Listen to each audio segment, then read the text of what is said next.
அநீதிக்கு எதிரான பெருநிகழ்வில் பங்கெடுத்துக் கொண்டிருக்கிற சான்றோர் பெருமக்களே, கூடி நிற்கிற தாய் தமிழ் சொந்தங்களே, உங்கள் அனைவருக்கும் எமது பணிவான வணக்கம். மானுட சமூகம் தோன்றிய பிறகு நாகரிகத்தை பிரசவித்தது நதிக்கரைகள் தான். நதிகள் தான் ஒவ்வொரு நாட்டையும் பலப்படுத்தியது. லண்டன் என்றால் தேம்ஸ் நதி, ரஷ்யா என்றால் வோல்கா நதி, சீனா என்றால் மஞ்சள் நதி, இந்தியா என்றால் கங்கை, தமிழ்நாடு என்றால் காவிரி. இந்த காவிரிக்கும் நமக்குமான உயிர் தொடர்பு நேற்று இன்று தொடங்கியது அல்ல, வரலாற்று வழிபட்டது. இந்தியாங்கிற இந்த நிலப்பரப்பு ஒரு நாடாக அறிவிக்கப்படுவதற்கு முன்பிருந்தே காவிரிக்கும் நமக்குமான தொடர்பு இருக்கிறது. வெள்ளக்காரங்க நாட்டை ஆண்டாங்க. வெள்ளக்காரங்க ஆடுறப்ப காவிரியிலும் தண்ணி வர்றது தடுக்கப்படல. மன்னராட்சி இருந்தது. ராணி மங்கம்மா ஆண்டாங்க. அன்னைக்கு காவிரியில தண்ணி தர முடியாது என்று தடுத்த போது அதை முறியடித்தார்கள். வரலாறு இருக்கிறது, சான்றுகள் இருக்கிறது. ஆனால் மக்களாட்சி என்று நம்புறோம். இந்த மக்களாட்சியில் காவிரிக்காக ஒவ்வொரு முறையும் போராட வேண்டியிருக்கிறது.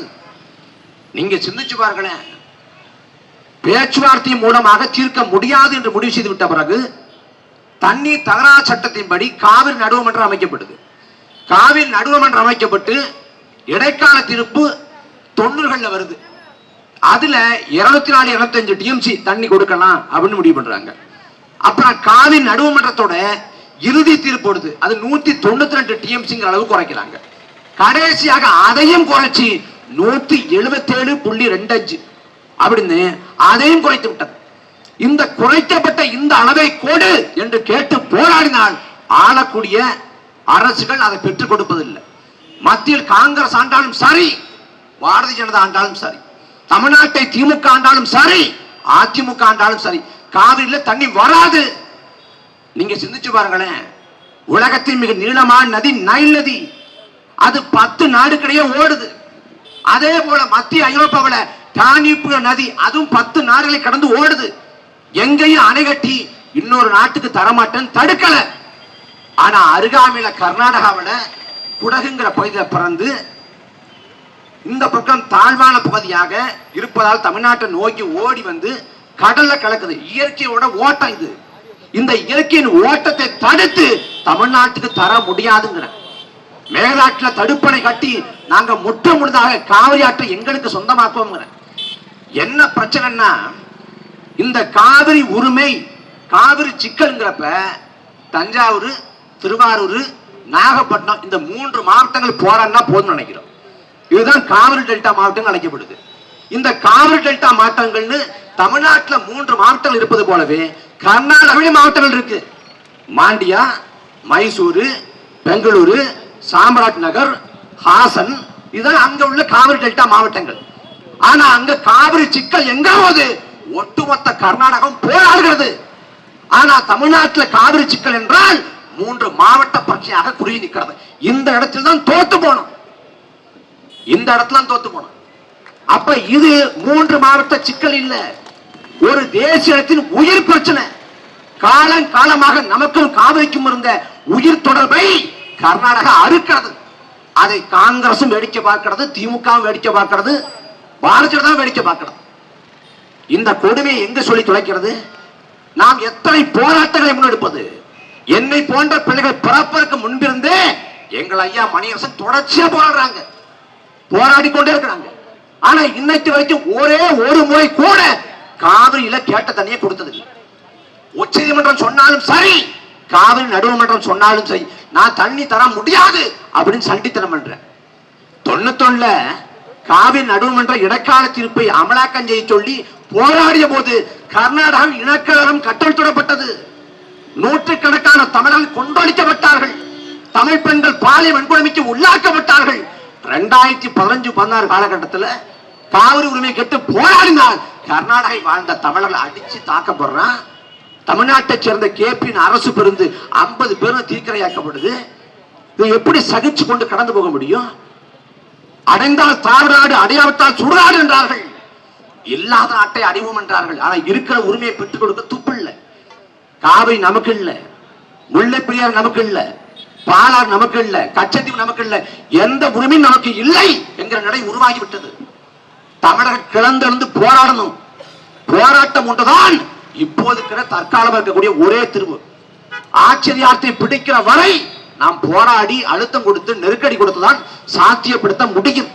தமிழ்நாட்டில் வாழக்கூடிய குடிமகன்கள்ல மூணுல ஒருத்த காவிரி தண்ணியை குடிக்கிறான்.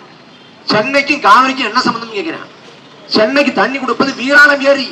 வீராணம் ஏரிக்கு தண்ணி காவிரி தண்ணி. அந்த காவிரி நீர் இன்றைக்கு நமக்கு இல்லை என்றால் எப்படி சகித்துக் கொண்டு போக முடியும்? போராடணும், கிளந்தளணும். இது தமிழ்நாடு பட்டி தொட்டி எங்கும் இது தேசியத்தின் உயிர் பிரச்சனை என்று போராடணும். இன்னைக்கு தமிழ்நாட்டை ஆளக்கூடிய அரசு இருக்குது. இந்த காவிரி பிரச்சனைக்காக அவங்க போராடுவாங்க, அவங்க பெற்றுக் கொடுப்பாங்க அப்படின்னு ஒருபோதும் நம்ப முடியாது. ஏன்னா இந்தியாவில் எத்தனையோ மாநில கட்சி இருக்குது. எந்த மாநில கட்சிக்கும் கிடைக்காத பெருவாய்ப்பு திமுக கிடைச்சு. மத்திய அமைச்சரவையில் 18 ஆண்டுகள், அதுவும் 99 தொடங்கி 2013 வரை தொடர்ச்சியாக 14 ஆண்டுகள். 14 ஆண்டு காலத்துல 2004 2009 காலகட்டத்தில் 5 ஆண்டு காலத்துல மத்திய ஆளக்கூடிய அரசை தீர்மானிக்க இடத்துல திமுக இருந்தது. அன்றைய தினம் காவிரி உரிமையை நிலைநாட்டு, முல்லை பெரியாற்று உரிமையை நிலைநாட்டு, கச்சத்தீவை பெற்றுக்கொடு. ஏதாவது அழுத்தம் கொடுத்தது உண்டா? எந்த அழுத்தம் கொடுக்கல. அவங்களுக்கு காவிரி சிக்கலுங்கிறது ஒரு தேர்தல் கால அரசியல் யுக்தி. தஞ்சாவூர் வாக்க வாங்கணுமா, காவிரி பெற்றுக் கொடுப்போம். திமுக பேசும், ஐயா ஸ்டாலின் பேசுவாங்க, நான் டெல்டாக்காரன். எங்கே போனா டெல்டாக்காரன்? ஐயா ஸ்டாலின் அவரோட அப்பா ஐயா கருணாநிதி அவர்கள், அவர் பிறந்த திருக்குவளைக்கு அருகாமையில ராஜ்குமார் விவசாயி செத்து போனா, தற்கொலை செய்து உண்டு. காவிரி தண்ணி கிடைக்காம ஐயா ஸ்டாலின் வாய் திறந்தாரா? ஒருபோதும் இல்லை. இன்னைக்கு ஒரு கொடுங்கோல் அரசு தமிழ்நாட்டை ஆண்டு கொண்டிருக்கிறது. அவங்க சொல்லுவாங்க, நாங்க இரும்பு கரம் கொண்டு ஒடுக்குவோம். யாரை இரும்பு கரம் கொண்டு ஒடுக்குவேன்? கிளி சோசியம் பார்க்கிறவனே, பஞ்சமுட்டா விற்கிறவனே, மீம்ஸ் போடுறவனே, யூடியூப்ல வீடியோ போடுறவனே, இவனதான் ஒடுக்குவாங்க. ஒரு கேவலங்கட்ட நிர்வாகம் நடந்து கொண்டிருக்கிறது என்பதற்கு சான்று என்னன்னா, நெல்லையில ஒரு அரசு பேருந்துல கண்டக்டருக்கும் ஒரு கான்ஸ்டபிளுக்கும் வாய் தகராறு. டிக்கெட் எடுக்கலாமா எடுக்கக்கூடாதான்னு. அந்த 2 தனிப்பட்ட நபருக்கிடையான வாய் தகராறு தமிழ்நாடு முழுக்க அடுத்த 3 நாட்கள் போக்குவரத்து துறை அமைச்சகத்துக்கும் காவல்துறை அமைச்சகத்துக்குமான மோதலாக வெடிக்கிறது. வெடித்த பிறகு அந்த சம்பந்தப்பட்ட கண்டக்டரையும் அந்த கான்ஸ்டபிளையும் கூப்பிட்டு ஒன்னா நிக்க வச்சு, கண்கள் பணிக்க செஞ்சு, இதயம் இணைக்க செஞ்சு, காதல் கசிந்திருக்க கட்டி பிடிச்சு, ஒருத்தருக்கு ஒருத்தர் தேநீர் கொடுத்து, அப்புறமா சமாதானப்படம் அரங்கேறி, அப்புறம் பிரச்சனை தீர்த்து வைக்கப்படுது. ஒரு அமைச்சகம் மத்திய அரசின் கட்டுப்பாட்டில் இருக்கு, இன்னொரு அமைச்சகம் மாநில அரசின் கட்டுப்பாட்டில் இருக்குன்னா என்னால மோதலை புரிஞ்சுக்க முடியுது. ஆனா ரெண்டுமே ஐயா ஸ்டாலின் கட்டுப்பாட்டில் இருக்கு. இந்த கொடுமை எங்காவது உண்டா? தமிழ்நாட்டில் எப்போதும் இல்லாத அளவுக்கு சட்ட ஒழுங்கு சிக்கல். காவல்துறை உளவு தண்ண பண்ணது. சினிமாக்காரங்க ஆடியோ ரிலீஸ் ஃபங்க்ஷன் நடத்துவாங்க, ஆனா காவல்துறை உளவுத்துறையை ஆடியோ ரிலீஸ் பண்ணுது. எவ்வளவு அற்புதமான வேலை! மக்கள்கிட்ட வாங்குற காசுக்கு எவ்வளவு விசுவாசமா இருக்கீங்க? நீ யாரை பிடிக்கிற, யாரை உளவு பார்க்கிற? திமுக எவன் விமர்சிக்கிறான், எவன் திட்டுறான், எவன் கேள்வி கேட்கிறான், அதை யார்கிட்ட பேசிட்டு இருக்கான்? அந்த பின்புலம் என்ன, அதை உளவு பார்த்து காவல்துறைக்கு சொல்லு. காவல்துறை என்ன பண்ணும்? என்ன வழக்கு போடலாம், ஏதாவது பொய் வழக்கு போடலாமா, அச்சுறுத்தலாமா, மிரட்டலாமா? இப்படிப்பட்ட கேவலங்கட்ட நிர்வாகத்தை உலகத்துல எங்கேயும் பார்த்தது இல்லை. நீ வலிமையான எதிர நெஞ்சில குத்துறா, சரியான அண்ணன் நெஞ்சில குத்து, முதல குத்தாத, கேவலமா குத்தாத. நாங்க சண்டையிடுவோம், எங்கள் பிறவி பயல் இந்த வேலை செஞ்சு கிடப்பதுதான். சோத்திலே அடிவாஞ்சாச்சு, சேத்த அடிவாஞ்சாச்சுக்கிற மாதிரி எல்லாத்தையும் பண்ணி ஒதுக்க வச்சிடுறேன். அப்புறம் என்ன பண்றது? இன்னும் வீரியமா முட்டி மோதுவோம். நீ எக்ஸ்ட்ரீமுக்கு போயிட்ட, அதீதமா போயிட்ட, அவதூறு, உச்சபட்ச அவதூறு. இதுக்கு மேல என்ன இருக்குது? உலகத்திலேயே ஆண் மகனால காதலிச்சு ஏமாற்றப்பட்ட புகார் கொடுக்கப்பட்ட ஒரே ஆள் நான் தான். ஒரு ஆண் மகன். அந்த கொடுமை திராவிட மாடல் ஆட்சியோட சாதனை. எவ்வளவு கேவலம்! யார் பாஜகவின் பி டீம் அப்படின்னு ஒரு புத்தகம் போட்டேன். அதை பத்தி பேசுவதற்கு திராணி இருக்கா, தெம்பு இருக்கா, முதுகெலும்பு இருக்கா? எங்க வேணாலும் பாதிப்போம். எந்த தொலைக்காட்சியில் உன் கலைஞர் தொலைக்காட்சியில் அன்னார்வலத்தை கூட வந்து மதிப்பவான்னு கூப்பிட்டாச்சு. ஒரு ஆள் வரல. எதுக்கட்டாலும் பாஜக பி டீம், பாஜக பி டீம். எங்க ஐயா மணியரசன் பேசினாங்கன்னா பாஜக பி டீம். சொல்றது யாரு? ஐயா சுவீரபாண்டியன், பெரிய திருவாளர். இப்ப திடீர்னு பார்த்தா இவ்வளவு நாட்கள சமூக நீதி காவலர்னா பெரியார்னாங்க, அண்ணான்னாங்க. இப்ப போன வாரம் பார்த்தா ஐயா ரகுபதி சொல்றாங்க சமூக நீதி காவலர் ராமருங்க, ராமருக்கு நாங்க வணக்கம் செலுத்துறோங்க. பெரியார் என்னங்க, அம்பேத்கர் என்னங்க, அண்ணா என்னங்க, ராமர் தாங்க. ராமரை மோடியை கைவிட்டாரா? மோடியை கைவிட்டு அவர் வேற சாமியை தூக்கிட்டாரு. ராமரால ஒண்ணுக்கு கதை ஆகல. ராமர் கோயில் இருக்கிறதுல தோத்து போயிட்டோம். இன்னைக்கு கதைக்கு உதவாது, ராமர் கோயிலை விட்ட வேண்டியதுன்னு அவன் தூக்கி போட்டான், இது ஆகாதுன்னு. அதை எடுத்துக்கிட்டு ராமர் வணங்கத்தக்கவர், ராமர் சமூக நீதி காவலர் யார் சொல்றா? திமுக. இப்ப ஐயா சுவீரபாண்டியன் பேச வேண்டியதானே? எகத்தாளம் பண்றது, நக்கல் பண்றது. நாங்க அதிகாரமற்று இருக்கோம், தமிழ் தேசியர்கள் அதிகாரமற்று இருக்கோம். சட்டமன்ற உறுப்பினர் இல்ல, பாராளுமன்ற உறுப்பினர் இல்ல, மத்திய தொடர்பு இல்லை, உங்களை போல கள்ள தொடர்பு இல்ல, உளவுத்துறை இல்ல, காவல்துறை இல்ல. உளவுத்துறை பேர்ல அலைவயசிலிருந்து உரையாட எடுத்து வெளியிடுற, திரிக்கிற, வெட்டி ஒட்டி பரப்புகிற, போலியாக உருவாக்கம் செய்கிற அந்த கேவலமான வேலை செய்ய ஆள் இல்ல, செய்யற ஆட்களும் இல்ல. எங்கள்ட்ட எதுவுமே இல்ல, பணபலம் இல்ல, ஊடக வெளிச்சம் இல்ல. ஆனாலும் திமிரோடு நிக்கிறாங்க. நீ எல்லாம் இருக்கிறவங்க. ஆனா பதற கதற, ஐயோ நாம் தமிழர் கட்சி, ஐயோ தமிழ் தேசியம் பேசுறாங்களே, மணியரசு ஐயா திட்டாரே, கேள்வி எழுப்புறாங்கல்ல, கேள்விக்கு பதில் சொல்ல துப்பு. ஐயா மணியரசர்கள் வந்து ஒரு விவாதம் நடத்துறாங்க ஐயா சுகவியோட, திராவிடமா தமிழ் தேசியமான்னு. அந்த வாதத்துல ஐயா வென்றாங்க. அந்த வென்ற காணொலியை வெளியிட மாட்டேங்கிறாங்க இலவசமா, வென்ற காணொலிய. ஆனா ஐயா சுகவி சொல்லுவாங்க அறிவு நாணயம். என்ன அறிவு நாணயம்? என்ன அறிவு நாணயம்? இது ஏமாற்று பேர்வழிகள். இவங்களை அப்புறப்படுத்தணும். அயோக்கியத்தனம், சட்ட ஒழுங்கு அவ்வளவு மோசமா இருக்கு. மின்கட்டத்தை உயர்த்தின, அதுவும் தமிழ்நாட்டில் எந்த குடும்பம் இருந்தாலும் பேச மாட்டேங்கிறாங்க. ஒன்னும் உத்தரப்பிரதேசம் நடக்கணும், சத்தீஸ்கர் நடக்கணும், ஜார்க்கண்ட் நடக்கணும். ஜார்க்கண்ட்லயே அப்படி நடந்து விட்டதா என்னால் பொறுக்க முடியாது. தமிழ்நாட்டில் வாய முடிவாங்க. திராவிடத்தை பொறுத்தவரை, திமுகவை பொறுத்தவரை ஒன்னே ஒண்ணுதான். லெப்ட்ல கையை காட்டுவான், ரைட்ல இண்டிகேட்டர் போடுவான், ஸ்ட்ரைட்டா போடுவான். கணிக்கவே முடியாது. செங்கல் துப்புனர் ஐயா உதயநிதி எய்ம்ஸ் மருத்துவமனை கொண்டு வரவில்லை. இவர்கள் துரோகிகள், படு பாதகர்கள். இது இங்க எங்க தமிழ்நாட்டில். ஆனா டெல்லிக்கு போறப்ப ஐயா டிஆர் பாலு சொல்றாங்க வெள்ளித்தட்டுல வச்சு 12 மருத்துவ கல்லூரியை மோடி கொடுத்திருக்காரு, அது வேண்டாமான்னு கேட்டார். இங்க பாசிச பாஜக ஒழிக. இது இங்க.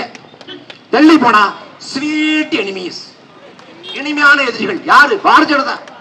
பாஜக விரும்புவது எல்லாம் தமிழ்நாட்டிலே நடந்து கொண்டிருக்கிறது. எல்லாம் நடந்துகிட்டு இருக்கு. அவன் விரும்புகிற புதிய கல்விக் கொள்கை தமிழ்நாட்டில் அமலாக்கம் செய்யப்படுகிறது. அவன் விரும்புகிற 8 வழிச்சாலை தமிழ்நாட்டிலே அமலாக்கம் செய்யப்படுகிறது. அவன் விரும்புகிற பரந்தூர் விமான நிலையம் தமிழ்நாட்டிலே அமலாக்கம் செய்யப்படுகிறது.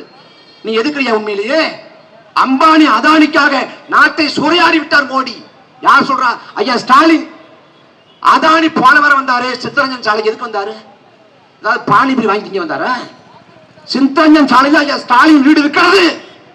அந்த இடத்துக்கு அதானி எதுக்கு வந்தாரு? எதுக்கு வந்தாரு? அதானிக்கும் தமிழ்நாடு அரசுக்கும் இணக்கப்பாடு இல்லையா? அதானி ஒரு ரகசிய சந்திப்பு நிகழ்ந்ததா இல்லையா? நிகழ்ந்தது. மறக்க முடியுமா? எல்லா வேலையும் செய்வாங்க. கொள்கை கோட்பாடு எதுவுமே கிடையாது. கேட்டா பெரியார் நிற்கிறேன். நான் ஒன்னே ஒன்று சொல்லி நிறைவேற்றேன். இங்க இருக்கக்கூடிய பெரியாரி அமைப்புகள், ஐயா சுவீரபாண்டியன், ஐயா வீரமணி, அம்மா அருள்மொழி, அண்ணன் கு ராமகிருஷ்ணன், அண்ணன் குளத்தூர்மொழி, இந்த பெரியாரி அமைப்புகள் மட்டும் குறைந்தபட்ச நேர்மையோடு திமுகவை விமர்சிக்க தொடங்கினால் பெரியார் சிலையை உடைக்கிறது பிஜேபி காரன் இருக்காது, திமுக காரன் உடைப்பான். உடைச்சிருக்கான். 2009 குளத்தூர் மணியும் கு ராமகிருஷ்ணன் ஒரே அமைப்பாக இருந்து அதிமுகவை ஆதரித்து திமுகவுக்கு எதிராக பரப்புரை செய்த போது பெரியார் சிலையை உடைத்தது திமுகவை சேர்ந்த நிர்வாகிகள். பெரியார் சிலை உடைச்சான். உடைச்சவன் மேல எந்த நடவடிக்கையும் எடுக்கல, கட்சி விட்டு நீக்கல, கைது பண்ணல. ஆனா என்ன பண்ணாங்க? யார் காயம் பட்டாங்களோ, யார் பாதிக்கப்பட்டாங்களோ, பெரியார் திகாவை சேர்ந்த பெண்கள் உட்பட 5 பேரை கைது செய்தார் ஐயா கருணாநிதி அவர்கள். வரலாறு. இன்னைக்கு கொள்கை கோட்பாடு என்று பேசி தமிழ்நாட்டு மக்களை ஏமாற்ற விளைச்சுகிறார்கள். அது என்ன சொல்றான்? அடித்தார் கிள்ளி, அது டெல்லி. அச்சத்தில் பாஜக, உச்சத்தில் ஸ்டாலின். ஸ்டாலின் ராஜ்யம், ஆளுநர் பூஜ்யம். பாஜக சரணாகதி, வந்தால் உதயநிதி. யார நீங்க? எப்படி அதெல்லாம் இப்படி சொல்லி மக்கள் நம்ப வைக்கிறான். நாங்க பாஜகவுக்கு வலிமையான அழுத்தம் கொடுத்தோம். எப்படி அழுத்தம் கொடுத்தீங்க? முதல்ல கைக்கு அழுத்தம் கொடுத்தோம். போதும் காலு கொடுங்க, காலு கொடுத்தோம். பாஜக எதிர்ப்பு அணி கொள்கை கோட்பாடு அவன்கிட்ட ராமர் சமூக நீதி காவலர் என்று சொல்லிவிட்ட பிறகு அதை மறுப்பதற்கு திமுக ஒருத்தருக்கு தாணி இல்லை. குருமூர்த்தி பேசாத பேச்சா? உங்க நிர்வாகிகளை ஹெச்ராஜா பேசாத பேச்சா? சுப்பிரமணிய சாமி பேசாத பேச்சா? எங்கள் மீது பாயிர உளவுத்துறை, காவல்துறை, சுப்பிரமணிய சாமி மேல, ஹெச்ராஜா மேல, குருமூர்த்தி மேல ஒரு சம்பிரதாயத்துக்கு, ஒரு சடங்குக்கு, ஒரு கண் துடைப்புக்கு ஒரு வழக்க போடு பார்ப்போம். ஒரே ஒரு வழக்கு போடு. அதெல்லாம் உன்னால ஒண்ணு முடியாது. ஏன்னா உன் வீரம் தெரிஞ்சிடும்ல, உன் வீரம் யோகித தெரிஞ்சிடும்ல. என்ன பண்ணாலும் அம்பலப்படுத்துவோம், என்ன பண்ணாலும் அம்பலப்படுத்துவோம். வரலாறு பதிவு செய்து கொண்டிருக்கிறது. கடந்த காலம் போடல, இந்த காலம் நாங்க விழிச்சு கொண்டு வர்றோம். தமிழ் தேசியர்கள் விழித்து கொண்டு வர்றோம். எங்க ஐயா மணியரசர்கள் எங்களுக்கு பேராசனம் நிகழ்ந்து எங்களுக்கு வழிகாட்டுறாங்க. நாங்க வீரியமா கொண்டு போறோம். ஐயாவோட பாதை வேற, எங்களோட பாதை வேற. ஆனா நோக்கம் ஒண்ணுதான். எங்க அப்பாவோட பாதை ஒரு மாதிரி இருக்கும், பிள்ளையோட பாதை ஒரு மாதிரி இருக்கும். அது போலதான் நாங்க இந்த இனத்துக்காக, உரிமை மீட்புக்காக களத்து நிற்கிறோம். உறவுகள் கிளந்தளணும், அரசியல் விழிப்புணர்வு கொண்டு எழணும். இந்த பாஜகவை வீழ்த்தணும், திமுகவை அம்பலப்படுத்தணும். பாஜகவை காட்டியே தன் தரப்பை திமுக நியாயப்படுத்தி கொண்டிருக்கிறது. ஒருவேளை மத்தியில பாஜக ஆட்சி அமைக்காம இந்தியா கூட்டணி மட்டும் ஆட்சி அமைச்சிருந்தா தமிழ்நாட்டில் திமுகவுக்கு அரசியலே கிடையாதுங்க. நிதி தரல, நிவாரணம் தரல, மசோதாவுக்கு ஒப்புதல் தரல, இப்படி பேசி காலம் கிடைத்திருக்கவே முடியாது. தமிழ்நாட்டில் ஒரு ஆளுநர் RN ரவி, அவரு அந்த பதவி காலம் அடுத்த மாசம் முடிய போகுதான். அண்ணாமலை லண்டன் கிளம்பிட்டாரு, முடிஞ்சு போச்சு திமுகவுக்கு அரசியல். இந்த ஆளுநரையும் அண்ணாமலையும் காட்டி தான் நம்மளை ஏமாத்திட்டு இருக்கேன். எல்லாவற்றையும் அம்பலப்படுத்துவோம், முறியடிப்போம். இந்த இனத்தின் உரிமைக்காக, இனத்தின் நலனுக்காக அயராது பாடுபடுவோம். உறுதியாக காவிரி உரிமையை மீட்போம். நன்றி, வணக்கம்.